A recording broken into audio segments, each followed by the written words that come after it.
Now let's look at the update phase.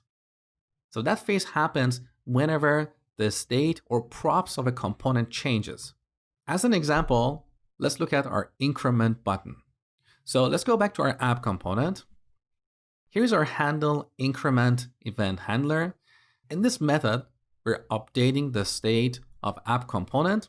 So this will schedule a call to the render method. So our app is going to be rendered, which means all its children are going to be rendered as well. Let's see this in action. So back in the console, I'm going to clear the console and click the increment button. So once again, you can see our entire component tree is rendered. Now I just need to clarify that when I say our entire component tree is rendered, that doesn't mean that the entire DOM is updated. When a component is rendered, we basically get a React element. So that is updating our virtual DOM. React will then look at the virtual DOM. It also has a copy of the old virtual DOM. That's why we should not update the state directly, so we can have two different object references in memory. We have the old virtual DOM as well as the new virtual DOM. Then React will figure out what is changed, and based on that, it will update the real DOM accordingly. So here, even though we have several counters, when I click the increment button, only this span is updated. Nothing else will be affected.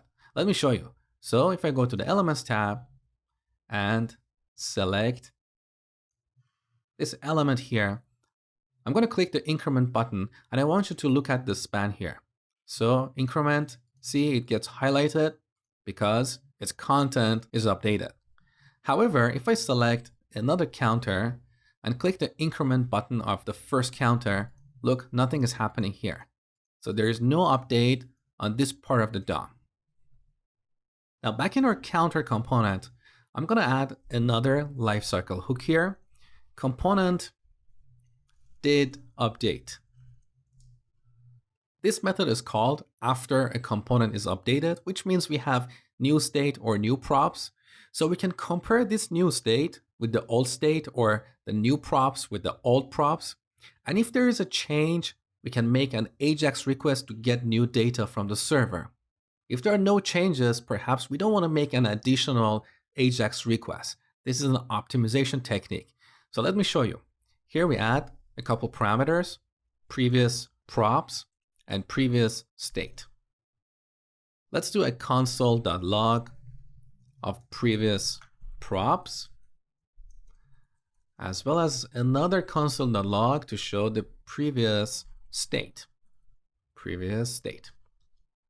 Now save the changes back in the console. I'm going to clear the console and click the increment button of the first counter.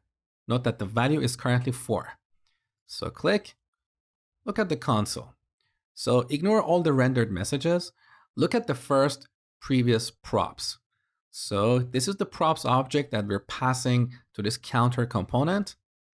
You can see the value of the counter was previously 4, but now it's 5. So we can write code like this. If previous props.counter.value is different from this.props.counter.value, then perhaps we're going to do an AJAX call and get new data from the server. However, if the value is not changed, perhaps we don't want to make an additional call to the server. Of course, this does not make sense in the context of our counter example, but what I want you to take away here is that with this method, component did update, we can decide whether we should make an AJAX call to get new data based on the changes in props and state objects.